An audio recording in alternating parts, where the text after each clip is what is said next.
Hey everyone, welcome to this week's episode of Coffee with the Journalist, a podcast that is just that, coffee, a journalist, and lots of conversation. I'm Jared Martin. I'm the COO and co-founder here at One Pitch. And I'm Beck Bamberger, also the co-founder of One Pitch, the CEO of BAM Communications, and the host for today's podcast. Today we have on Alejandro Alba. He's from NowThis, where he's a host and a producer. What I love about Alejandro is he was already gearing up for this position in high school when he was the morning announcer, you know, that person who's on the PA saying, and today in the week of the high school, lunch specials include. That was him. That was his job. So now he's here with NowThis, being the host and producer for all the segments he does. We're going to have a great conversation with him.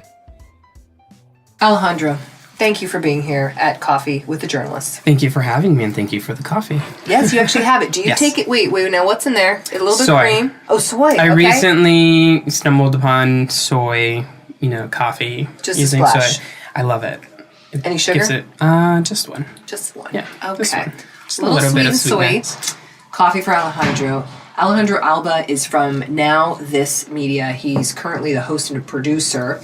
And we're going to talk a lot about NowThis because I don't think a lot of people know too much about the platform and such. But first, I like to get into how you got into media, where this came about, how you thought I'm going to be a journalist when I grow up. So take us back a little bit. First, you were in London doing your undergrad there? Or Yes. actually University of Texas and then the International University in London. So take us back to University of Texas. Definitely. Well, I'm going to take you back even further of when I actually started doing journalism and when my interest kind of fully developed, and that was in high school, because growing up I never thought I'd be a journalist. I actually hated the news. You did? My parents, my dad specifically, and my grandfather would always have a newscast on. Always. In the background, it was always running, no matter what we were doing. The news were always on. And I remember I was a happy child, and I hated sad news and all the tragedy that was happening around the world. And so I remember that I wanted to stay away from that. But then in middle school, there was a yearbook class, and I remember wanting to be part of it so bad. And that was, I think, the early beginning of my interest for journalism, of, putting together a whole editorial, book and interviewing people and taking photos and doing little video snippets. And then in high school, I eventually joined it was journalism yearbook class. And the first day of my sophomore year, an upperclassman comes up to me. The bell had just rang. I just had sat down. And she comes to me and she's like, hey, you want to do the school announcements? And I was like, So she's like, cool, awesome, follow me. She just grabs me by the arm, drags me to the library where they make this, where they do the school announcements. Every day, yeah. Yeah, like over the speaker and all. And she's like, okay, so just introduce yourself, say good morning, and then just read down this list. And from there on out, I just got more involved. I started doing internships and fellowships, and then just kind of kept opening doors, for myself. And So when I'm here. So when you went to the University of Texas at El Paso, just for anyone who's counting notes here, you did your bachelor's in multimedia journalism. Did you go straight in knowing you're going to do this major? Or Yes, did you, definitely. Okay. Yeah. So at that point, once I graduated high school, I knew that I wanted to be a journalist. So I stayed home. It was, I had some other options in my head of where I wanted to go, but at the end of the day, money is a factor. That's right. So I was able to get financial aid at UTEP, and it worked out perfectly. I got a lot of great experience being there. I was able to work at a local TV station while I was going to school. I worked for the college newspaper, which sometimes was a competitor to local TV when it came to stories. Wow. More campus-related stories, Yeah. but, we had some stuff that happened that other TV stations wanted to pick up on, and we had the lead, we had the scoop, obviously, because of location. But yeah, it was a great experience. I think I learned a lot through, being editor of the college newspaper and then doing other internships because of that. And from there, I was about to graduate. I was in such a rush to leave El Paso and, start life elsewhere. And I was going to graduate in 3 years, and I had finished all my coursework, and I remember very clearly, I was signing my application to graduate. And once I was like filling it out, I just had an epiphany. And I was like, what am I doing? I'm graduating, but without a plan, which is not bad. Sometimes it's, the best thing you could do. But then I was like, I should be taking advantage of being a student. There are so many scholarships. You have the safety net, I like to call, of being a student. Don't take everything too seriously. And so I didn't turn in the application, ripped it, and applied to go to London, and I got a scholarship to go. So it worked out perfectly because, all that traveling kind of gave me a whole completely different perspective on life and world and my craft and what I wanted to do and what I didn't want to do, which is equally as important. So what did that travel do for you? And you do note that you are a travel geek, so you probably got a lot of exposure there. Yes. What did you learn from that experience that made you go, this is what I do not want to do?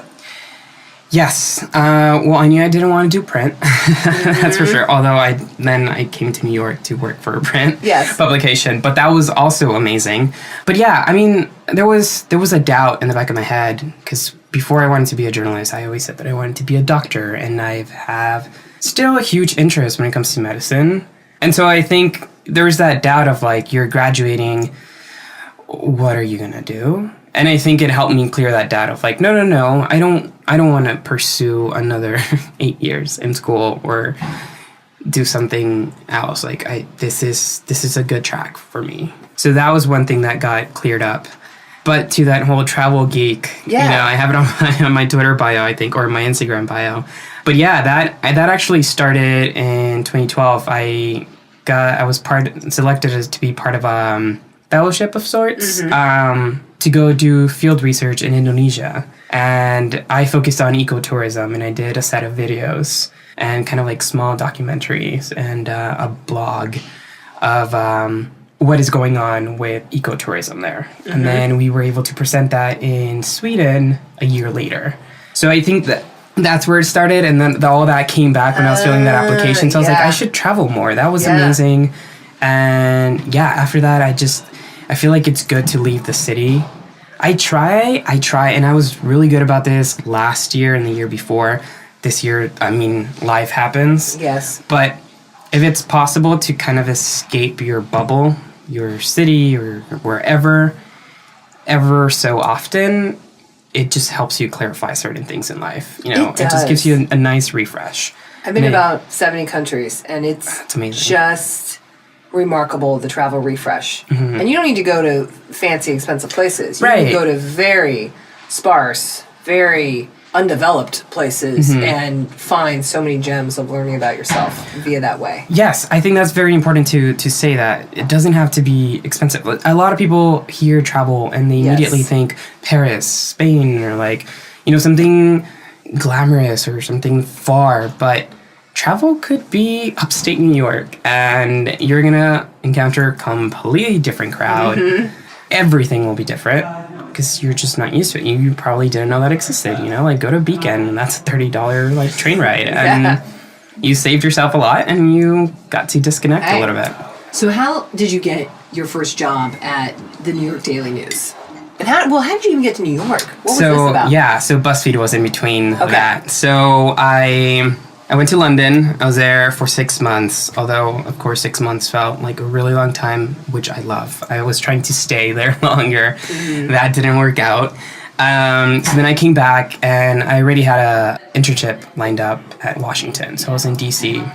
for 5 months working for Scripps Howard, and I was reporting from the White House a lot, whether it was the press room, the briefing room, or I was at, in some event within the White House.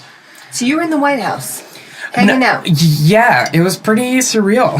It was What's cool. it like? I mean, I'm sure now it's very different. So you were there during Obama's administration. I was there during the Obama administration. It was very surreal because there were events where you're in the East Room and Michelle comes out with Janelle Monáe, or they have 2 Olympians that they're giving them awards, or veterans that have done so many amazing things for this country, and you're there You're with there. a bunch of elite journalists that everyone knows. Yeah.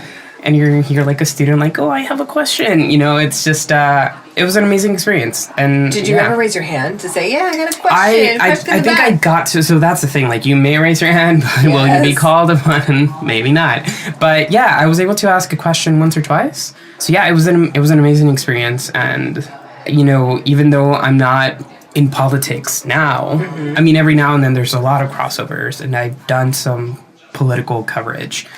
But it was an amazing experience. And so I think that kind of reinforced the idea that I should stay in journalism. Yeah. And so while I was in DC, BuzzFeed was kind of like hot at that moment. It was 2014, and you know, everyone wanted to like just share listicles and all that. It was a new format in a way. And I applied for a fellowship they had in LA, but they offered it here in New York. And so I said, well, yeah, I've been to New York once. Yeah, like everyone wants to go to New York. It's an amazing city. Why not? Let's see if it doesn't work out, either I go somewhere else or I go back to El Paso, you know? Like, it doesn't matter. Let's just try it. So I said yes. I came. It was a 4-month fellowship. At the end of the fellowship, there was an option to stay and see like what's open within the company. But yeah, at the end of those 4 months, like kind of BuzzFeed was going through like some transitions. Like when BuzzFeed News came aboard, it was like an exciting time during the company. But I had an offer from the New York Daily News, and I thought it would be amazing to work for a legacy paper in New York. You know? Yeah. And I think that would also be an amazing... I jumped on that opportunity because I thought it would be a great introduction to the city and really, really get to know it. And it turned out to be an amazing 2.5 years. I learned a lot. Yeah, let's talk about what you learned there. Because that is legendary publication. I don't even know how long it's been around. 1919, according to Wikipedia. What'd you gather there for 2 years that you were there? You know, there's a lot of like, very well-trained journalists, and I think I got a lot of like the confidence I have as a journalist now through there. You know, just not being timid when it comes to asking questions or trying to get a scoop. Also kind of like gauge that, you know, aggressiveness of like, or that confidence, you know, you don't want to be over aggressive. But I think I learned a lot of those little things that you don't learn in school. You know, it's not a textbook teaching type of thing. Was there ever a scoop you got that you were like, damn, that was good? There were a couple stories that... Okay, there's one that was kind of got ahead of the headlines, so that's good. That like other, you know, if you produce a story that then other people, you know, aggregate, that's a win. Yes, what is that dating service? I'm blanking on the name right now. That dating Bumble? service? No, the one that Seeking Tinder? Arrangements. Oh, Seeking Arrangement. Was it? Ashley Madison. Ashley Madison. So the big Ashley Madison hack. Because that was a PR disaster. Yes. So I was kind of ahead of the game with that one. And I remember like one of the stories that I don't want to say I broke, but I was definitely early with it was like how to find out if someone you know is on the list. And so obviously that did well because that produced a lot more stories, because then you would put in a congressman, or you would put, you know, your next door neighbor or a family member, and you would find out they're on the list. And then, you know, people like drama, so that generated a lot of it. So there you go, a scandal piece was okay. There's no shame in that. But yeah, so yeah, I was there for 2.5 years, and it was just amazing. I learned a lot about the city as well. To be quite honest, I'm not the most versed in sports. And so it was nice to know, like, about the Mets and their history, and, like, also know about the politics within New York City. I knew some, but I wasn't, you know, fully in it. And I think the New York Daily News was an amazing introduction to the city. Yeah, what an introduction indeed, because you get the whole grasp, and then you're covering the landscape in which you're reporting. And I'm also working with a bunch of locals, so yeah, exactly. They you know, they tell you what's up. They were born and raised around like in the area, so they help you. So now let's go to this job where you did a little freelancing stuff. Now you're a tech reporter. Now you're there, and you're the editorial producer, but also host and producer of sorts. Can you give everybody an overview on what NowThis is about and what's going on there? Yeah. 'Cause this is a newish entity. Yeah, and NowThis is getting a lot of attention. I mean, I feel like it's always been big on social media. But so we're a social media news organization. We have a website now, which is recently new. But we're mostly on Facebook. That's our biggest platform. We're also on Twitter. We're on Instagram. Snapchat's another big one of ours, and YouTube. But yeah, we kind of cover the issues that everyone cares about, especially millennials. That's our biggest audience. That's our biggest demographic. And we have a really, really good audience that we'd like to say that we definitely understand. I mean, we have the content and the numbers, to prove that. But yeah, so we're a social media news platform, in short. In short. So then, to help publicists out who are listening, what do you want to be pitched? Especially when you have the title of host, producer. Do you get a bunch of pitches? I do, yes. And it mostly comes from previous jobs and previous connections. Okay. But pitches are always welcome. Pitches are welcome. Always. Holy cow. If they work, we don't usually hear that.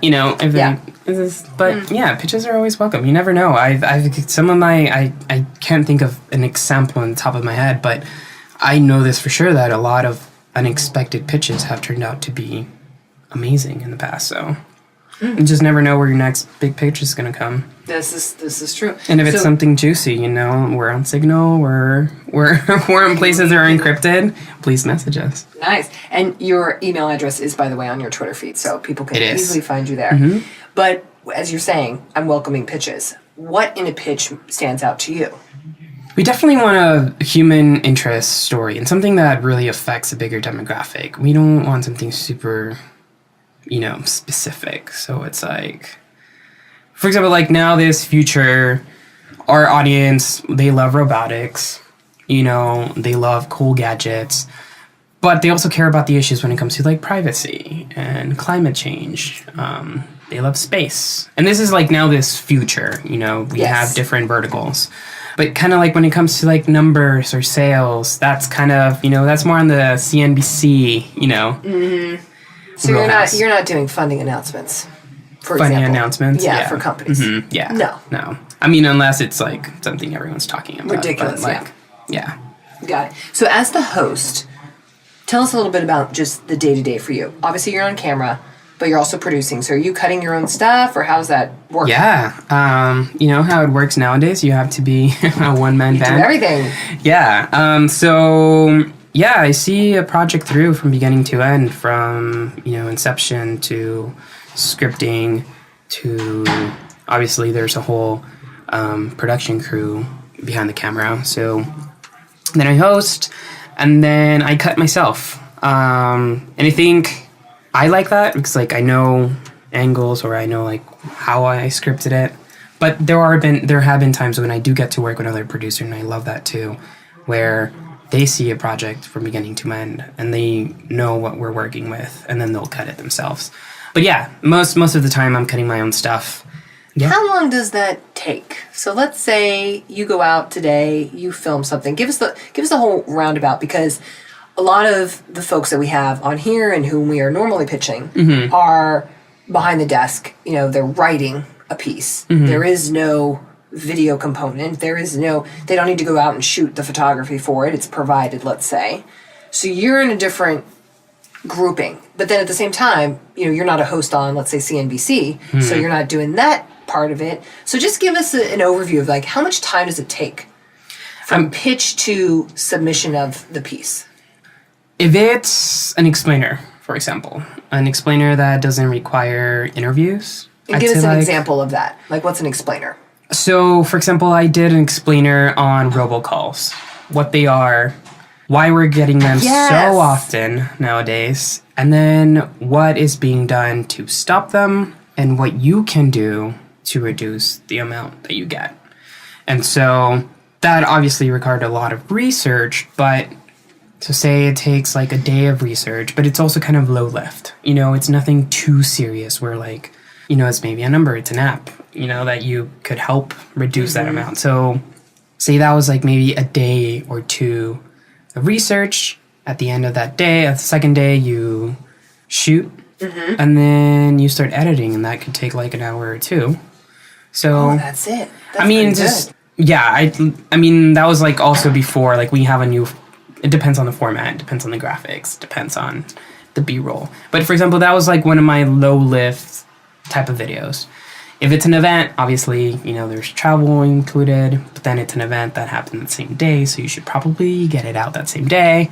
It depends. But, it could be something from like a day, or like 2 hours actually, like something really, really short, to like a week, or like 2 months if it's something that's very deep or longer. So it depends. I don't think there's a clear answer.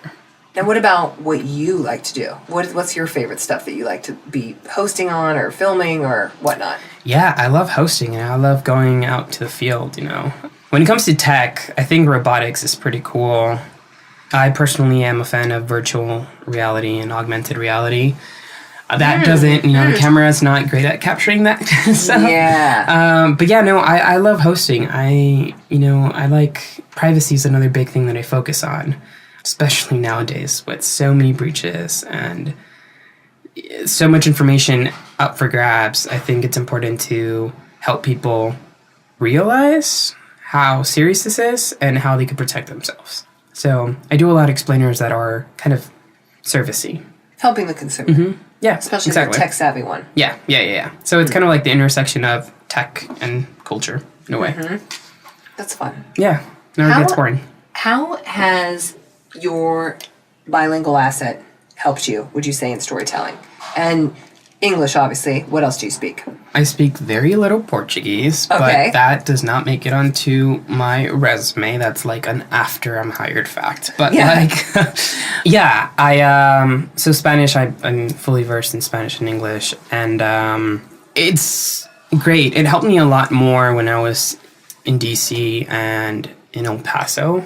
There are bigger demographics there. I'm not doing anything coverage-wise that requires for me to like translate a lot, but in a newsroom, it's always important. It's always important to have people that speak other languages and they're from other cultures. Representation, diversity it's so helpful, because whether it's a headline that might have a term that might not be well received, someone could catch it. You could run by those people. So I think, does that happen too at NowThis? Do you guys do that and kind of crowdsource? Like, hey, how does this article fit? How does this headline look? Yeah, NowThis is really good. Offensive here? Yeah, NowThis is really good about kind of like a checks and balances, of using everyone in the newsroom when needed, to see if something should be brainstormed a little more, or like tinkered with. But yeah, I think, I think that's where my bilingual skills come in handy much more often than in my coverage. If you had to look back, and this is only a few years because you haven't been doing this for 10, 20, 30 years. And you've had some people who have been doing it for that long. Would you do journalism again? Would you go back and be like, absolutely pursue this career path? Definitely. Unless someone was like, be in my movie, you're going to be an Oscar-winning actor, then I wouldn't. So if Hollywood calls, then bye-bye. Yeah. Okay. And then what do you think about the future of media? What is the future? You mentioned the VR stuff. Maybe there's an element of that. That's been, mentioned. Blockchain has been mentioned, but it's not going to happen anytime soon. People are still trying to figure out what blockchain is. To be quite honest, every time we do a piece on blockchain, it's like, oh, there's a new thing about it. Okay, cool. How do we conceptualize this to people, especially like in video? There's that. I feel like, the years thing is definitely like, I can't speak for like the evolution of it so far. I mean, obviously, I know that it's like how it's evolved, but yeah, I mean, it's not going to die. Like, people are like, journalism's dead. It's like, no, journalism's never going to die. It's just going to adapt to the times and it's going to change its presentation. But for now, it's on social. Yeah. Well, Alejandro, thank you for being here. Thank you for having me. Oh, and you're almost done with your coffee. Almost done. Perfect timing. Thanks again. Thanks so much. Thanks for listening this week to Coffee with the Journalist, featuring Alejandro Alba from NowThis. If you're a journalist who loves coffee or a publicist who loves this podcast, we'd love to hear from you. Head to onepitch.co to drop us a line. Until then, let's end bad pitches and start great stories.